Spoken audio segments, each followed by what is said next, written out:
What is up, my Squirtleites? It is I, your king, welcoming you back to more Let's Play Pokemon Platinum. In the last episode, we caught ourselves a Rotom in the old chateau, and also took the time to convert it into Frost Rotom, which is what it's going to stay as for the rest of the game. We also made our way to Route 206 with our newfound bike, and we're just making our way down Cycling Road. We still have a ways to go before we make it to the bottom of this thing. But as we make it down here, something I did not do in the last episode is talk about the new Pokemon that can be caught in this area. There are two new ones that we can find here. The first of them being a Ponyta, which is a pure fire type that eventually evolves into Rapidash. It is purely based on speed and physical attack, although it definitely prioritizes speed over physical attack. Like, it hits decently hard, but it's not like a super insanely powerful Pokemon or anything. It's just very, very quick, which plays well into some of its signature moves like Stomp, which obviously can cause flinch and things like that. It's an alright Pokemon. It's not too bad. I just would definitely not pick it as my primary mono fire type personally, but I mean, I wouldn't say it's a bad Pokemon either. It gets the job done. What's a really good Pokemon, however, that can be caught in this area is Gligar, the ground and flying type Pokemon that for some reason, every time I look at it, I always think it has poison typing for some reason. Now, Gligar is awesome. This thing is capable of learning some insanely good moves. The only barrier to entry for it is that you absolutely need... What was that damage? My goodness. You absolutely need to get yourself a Razor Fang if you want to evolve it. Now, a Razor Fang is not going to be available to you until much later in the game, unfortunately. But once you do eventually get that and it evolves into Gliscor, it's insane. The only reason I am not using it, I mean, apart from the fact that I've used it in the past, is because it's one of the few flying types out there, like big flying types, that actually can't learn fly, at least not in this game. So it's not going to come in handy in that regard for HM usage and whatnot, which is why I'm like, I don't know if I absolutely need it, but it's a super strong Pokemon with a lot of great type coverage. It has a very nice ability in Hyper Cutter that prevents its attack from being lowered, so it can just always dish out at least sizable damage, which is just awesome. It's a great Pokemon. I absolutely love it. Oh, Arrow wants to learn Stockpile. We're going to say no to that. Stockpile is a move that is kind of contingent on having Swallow and Spit Up. Stockpile, you basically spend a turn stockpiling things, which I think also raises defenses, but I could be wrong about that. And then once you've stockpiled, you can either Spit Up or Swallow. Spit Up does damage to the Pokemon that's in front of you, while Swallow heals you based on the number that you've stockpiled. You can stockpile up to 3 times. I believe with Swallow, it's 25%, 50%, and 75% of your HP, depending on how much you've stockpiled, while Spit Up is like a certain amount of damage depending on how much you've done, but like a ×3 is just ridiculous. Unfortunately, it's all a lot of work for not a lot of payoff, and the fact that you have to use 3 of your 4 move slots just to make that whole setup work is not my favorite thing in the world, and I am not going to build my entire Drifloon around that, so we're just going to ignore that and move on. Okay, so apparently something rotten is coming my way if I win here, but I don't know. We'll see. Pikachu! Okay, that's what I like to see. Thank you for actually giving me the Pokemon that I had originally switched to Badoo to handle for this entire route, thinking y'all were going to all have electric types. But that did not seem to be the case at all as we made it through this route, because there was tons of flying types. And even after we're done with Cycling Road, we still have a lot more of this route left to explore. So bear with me. We're going to be doing quite a bit before we finally continue along the path, which we actually have to go back to Oreburgh City to do. Because if you remember correctly, an NPC, it might have been Barry, actually, who said something to us that there's a route north of Oreburgh that we can't go any further on because we don't have a bike. And now that we finally have that, we can continue. So, yeah. Was that Route 207, I think? Yeah, it's Route 207, I believe. So, here we go. Take out that Pikachu. Helena is so close, man. I swear. I know she's like right on the cusp. The happiness threshold in Gen 4 and prior, honestly, I think they actually changed it in Gen 6, is much, much higher than it is in later generations for being able to actually evolve your Pokemon. So that's always a little bit unfortunate. I mean, I think you have to get to like a happiness value of like 220 in these generations, while in previous generations it was only 160. Okay, but now we need to figure out how we're going to get down to the lower part of the route. So let's head on through here. And as we do so, hello there. bicycle without this, you gotta have a flag. It's a Pokemon accessory. Hey, a freebie. Thank you very much. Can use that for dress up later. Okay, now let's head on through here. Now we've done that. We are back on Route 206, and now we have to use Cut to continue on through. Although, I want to check something really quickly. Okay, Oreburgh City is directly below us, and this is Route 207 here. So what I'm going to do is I'm actually going to head down here and heal up super quickly, and then we will go back and explore the rest of 206. So hang tight for just a moment. Okay, and we are back. So like I said, you need the bike to be able to get through there. You can just kind of ride up that slope and you're good to go. Now, technically, obviously, we could just walk the rest of the way, given that we're already up at the top of Route 207. But we're going to actually be exploring that route probably a couple of episodes from now. Because like I said, we got a lot of ground to cover. We got the whole underside of Route 206 and other. There's more beyond even just that we got to go take care of. So let's go and cut our way through this and head back up through here. Kind of right on past that. If I can avoid the... I was going to say avoid the tall grass. Trying to avoid using a repel immediately, but I guess I don't really have a choice. So let's go ahead and do that really quickly. I've only got 12 left. Can't wait to get to the next gym, because I believe the third gym is the one that unlocks super repels once we beat it. We got more honey trees over here. Got a burn hill down this way. Not bad. I don't really think there's any hidden items that I'm missing. Actually, yes, there is. Hold on. I want to say... There is a there's a couple of items over here, so I'm gonna try that spot. Maybe one right here. Nope. Is there really not? What about here? Huh. Okay, I thought there was one over here. I'll have to keep checking out a couple of other areas. Oh gosh, these repels. 100 steps just isn't enough, man. It really isn't. Okay, well let's go over here, and we're gonna fight you. Thought I heard there was 2 caves on Route 206, but I can only find 1 entrance. Oh yeah, is that so? Something about a cave? Okay. I'm going to keep looking over here really quickly just to see if I can't find... Because I could have sworn there was a hidden item over here by these berries somewhere. Okay, good news is we're about to get our hands on a dowsing machine not too long from now, and that's going to make just blindly searching around for these things a lot easier for me. But it's going to take some time before I'm able to get that. We still a couple episodes yet. I could have sworn there was a hidden item there, but maybe I'm crazy. I don't know. Oh, we got a super repel. Just one, but it is a super repel, so I'll still take it. All right, you. Let's battle, and hopefully this is enough to finally push Badoo to level 24. We got to be getting close, man. We got to be getting so close. Okay, what do you got? Onyx. That's what I like to see. Okay, that's something my Badoo can handle. No problem. Just a good old Mega Drain. Yeah, there we go. Gosh, I feel like I'm missing out on things because of how long it is taking for her to evolve. I know it generally it's the high 20s before it happens, but I feel like I've put so much effort and focus on her, and the fact that I haven't had her faint once, it's like, come on, just get there. Just get there. You're so close. Okay, another Mega Drain. This will definitely one-shot it because Onyx sucks. And it's so sad that it sucks because it is such a cool Pokemon. And down you go. All right. And that'll push us well into level 24 and beyond. Anything that you're going to learn, Helena? No? Okay, there we go. Power startles me. Awesome. Glad we finally did that. Okay. Still nothing. Let's continue. Another repel wears off. Okay, we'll just use another one of those. I'll just stick with the regular repels and then default to super repels if I absolutely have to. Another item over here, a poison barb. Now that's what I'm talking about. Unfortunately, I can't use it on anything yet, but that'll definitely be something I give to Badoo later when she actually gets a sizable poison move. But all right, into the cave we go, and welcome all to Wayward Cave. Okay, here's the thing. We need a flash to make it through most of this place, so I'm going to use that immediately. And we are going to actually give it to Era. So let's do that, and we're going to say yes. Actually, should I give it to Geist? Maybe I should. I think I should give it to Geist, because I'm actually okay with... oops, I did not mean to hit B there. Yeah, I think I'm going to give it to Geist here, but not permanently, if that makes sense. Because I do believe there is a repeatable way to get this TM.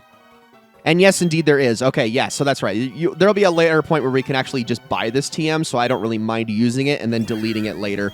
I'm going to get rid of, and I hate to do this, but I'm going to actually get rid of Uproar. There will be better special moves that I can get instead of Uproar, even though that is a decent thing to have for a little bit of coverage, but I need to up my productivity here and actually be able to navigate this cave.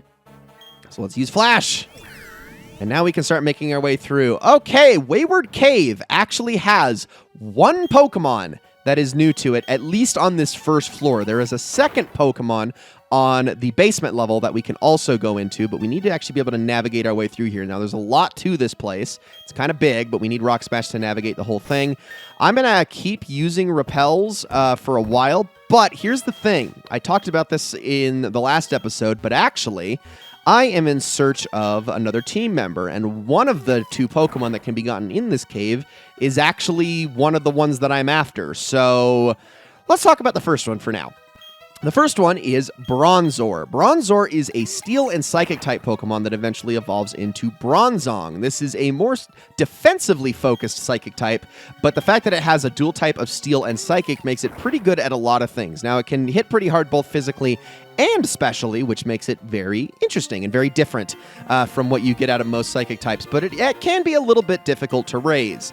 Now, I really like it for its type advantages. I would always go specially focused personally. Yes, you can teach it some physical moves, but I prefer the whole combo of Psychic and Flash Cannon whenever I use it, and that is probably what I would go with if I were to catch it.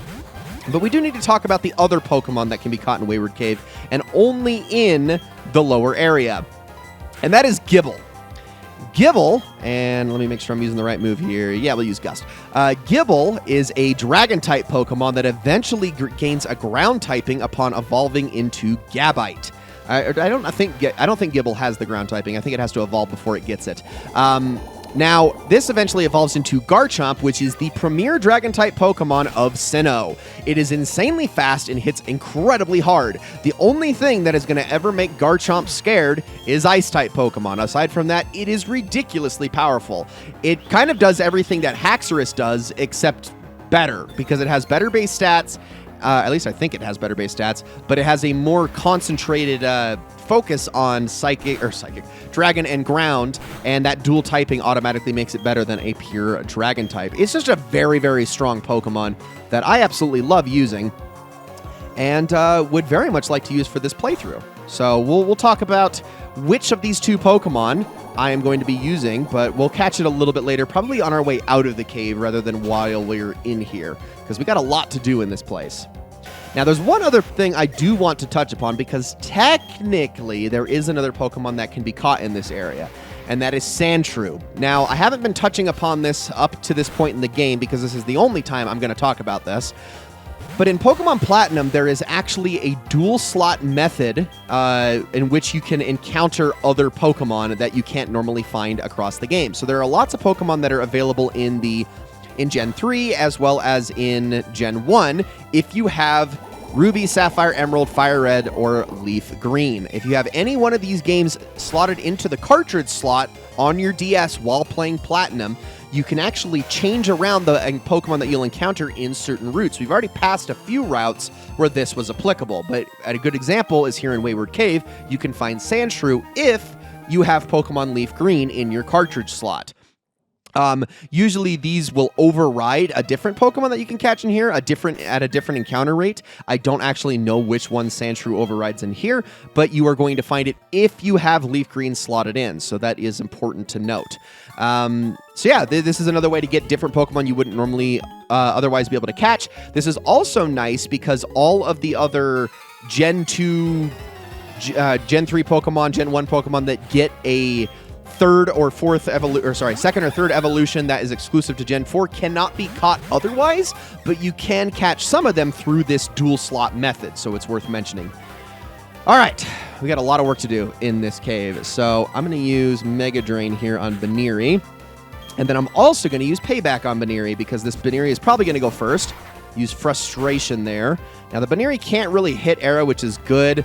But Frustration always hurts a lot because Baneri's base happiness is so low that it just does a ton of damage. But the good news is that with Mega Drain, we should mostly be fine. I just need to make sure I don't let Helena faint here, otherwise we'll be in trouble. Please don't use... Oh, no. You're going to really do that to me, aren't you? Oh, she hung in there. What a trooper. What a freaking trooper. All right, Gyoja, you're out. Yeah, we can't let her faint. She'll get the experience from this fight, but out you go. Holy crap. I cannot believe she survived that. What a bro. What a trooper. What a sis. What a gal.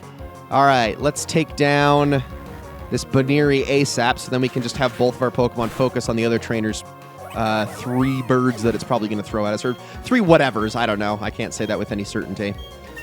All right, hey, Gyoja hit level 26. Not bad. And wants to learn Feint. Okay, we are going to say no to that move. The only benefit Feint has is as a move that gets around Protect and Detect. This is a little bit more predictable to use in competitive battling because there are situations where that makes a lot more sense, especially if you're able to actually read the attacks of what other people are trying to do.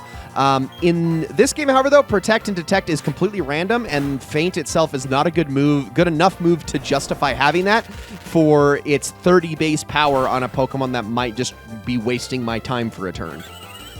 Protect and Detect is usually something you do to stall out other Pokemon, and the AI in these games are not nearly intelligent enough to actually make that a thing. So, ooh, Shellos. Well, man, I wish I still had Badoo in the fight, because that would make a ton of sense to use her right now, but alas.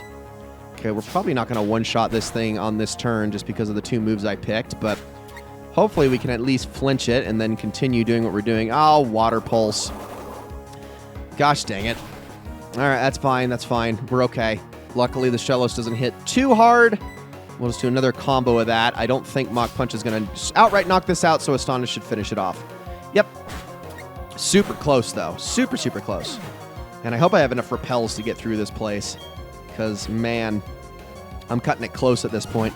And Ponyta. Okay, Rock Tomb, and we will probably use Gust here.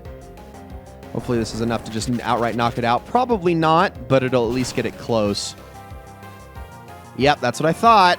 Ooh, and the speed has been lowered. Are you faster? Nope. Because that lowered speed doesn't even apply until the next turn, so Era has a little bit of catching up to do. There we go. Beautiful. Okay, and Era hit level 23. Not bad. Not bad. Not going to be learning anything because she tried to on the last level, and it wasn't something very good. Also, did that trainer just quote Journey at the end there? I believe she did. All right, we're going to go after this item here. There's some good things to get in here that I absolutely want. So let's do that. And while we get TM32 double team, also, I do need to be checking these rocks here because some of these rocks will actually contain items in them. Let's see, not that one. Just keep trying. Well, look, you got to keep checking these rocks as I go, and that's what I haven't been doing, which is a big oops on my part. Because there's a lot to this place. Here, let's go over here. I'm going to check these rocks real fast. There we go. Okay, yeah, there's shards in all of these rocks all throughout the cave. They're usually next to the trainers, though, so you just got to be sure to actually take the time and check those. So I've only got like about 800 more steps that I can take in this cave before I have to leave. Good thing I have an escape rope, and it'll take me back to Oreburg, which is pretty reliable. Actually, what am I talking about? In this game, it doesn't take you back to the Pokemon Centers. It takes you to the entrance of the cave, which I suppose is fine. Like, I can make my way back from there. But let's keep going. And I probably should be doing some heals here, too, shouldn't I? Let me do that really quickly. Especially since potions are good for the happiness of my Pokemon. We'll just use all the rest of my regular potions here, and then I will probably use a super potion if I have to at the end. So there we go. A bunch of those. I think if I have to, I will use the super potion on Gyoja. And it looks like that's exactly what's going to happen. Okay, awesome.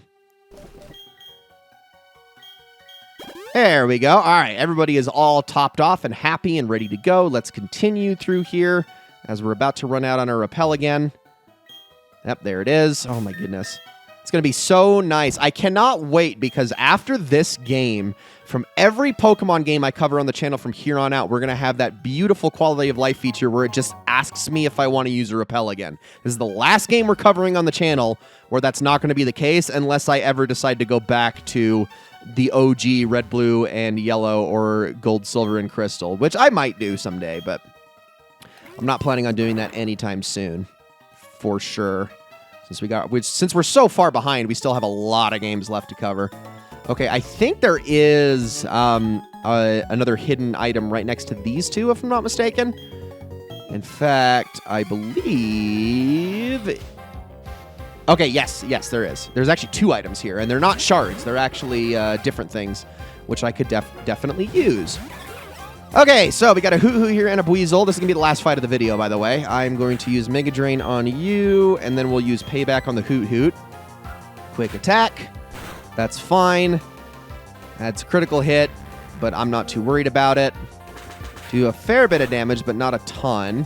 Remember, Hoot Hoot is a little bit defensive. Wow, I can't believe the Hoot Hoot's the slowest one here. Like, I knew they weren't, like, the fastest birds, but I didn't know they were that slow. There you go. Look at that. That was awesome. All the way back up. That's what I like to see. All right. And then Reflect, huh? Okay, okay. But what is the next one? Shinx! All right. Well, let's focus that next because that's actually going to do a number on... Yeah, that's going to do a number on Era if it starts to land some hits. So let's... No. Well, I can't really do much, can I? All right, screw it now. Let's use Gust on Hoot Hoot, and then we'll focus on the Shinx after. Well, once I take this thing down, it's probably going to take a couple more goes. Come on. Let's see how much this does. Hopefully it's actually something substantial here. Hey, that's what I like to see. One more Mega Drain should knock it out. There's Peck. Ow. And then Spark, which is really going to hurt on Era. Come on. Hang in there, girl. I believe in you. Nice. Don't be paralyzed. Thank you very much. Okay, let's knock that Shinx out and do some damage to that Hoot Hoot and also heal our Badoo. Ooh, we were so close, man. She's going to have to deal with one more Peck. That's fine, though. Peck isn't too strong of a move. The self-sustain on Mega Drain is so nice. It really is. I'm absolutely okay with it, like being her only move. And level 25. Awesome. Okay. 127 experience. Another Peck. There it is. That's okay. So, one more Mega Drain on you, and then I guess we can just... No, not Astonish. That won't do any damage. What am I saying? Gust. Hoot Hoot's part normal type. Why would I use a Ghost move on it? That would be stupid. There we go. All right, more experience. And we have defeated Picnicker Anna and Camper Parker. Okay. Let's see. Now... Oh! It's finally happening! Oh, my goodness. Thank you. About freaking time. We are finally going to get our Roselia. Oh, what a great way to end this episode. Wonderful.